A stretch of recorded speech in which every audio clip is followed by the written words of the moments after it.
Did you know you can use Vim shortcuts or VI shortcuts in your web browser? You can do that in Chrome, Edge, or Firefox using the Vimium extension. That's on vimium.github.io.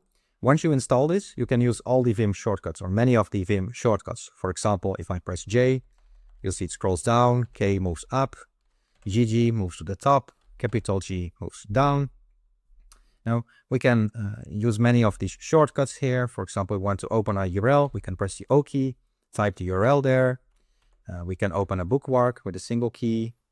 Can go to the history, create a tab with a single key. And so we can really use the Vim commands escape and slash to search for something.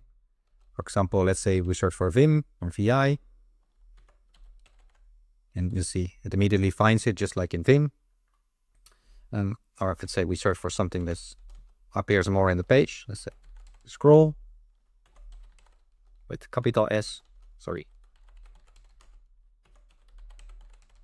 And we can move to the next one, or backwards with capital N, or forwards with normal N. So we really have all of these Vim shortcuts now in our web browser. And this works for many of the web browsers. So whether you use Firefox, Chrome, or Edge, it's available in its extension. So simply click on it, install, and you'll be able to use Vim shortcuts directly from your web browser.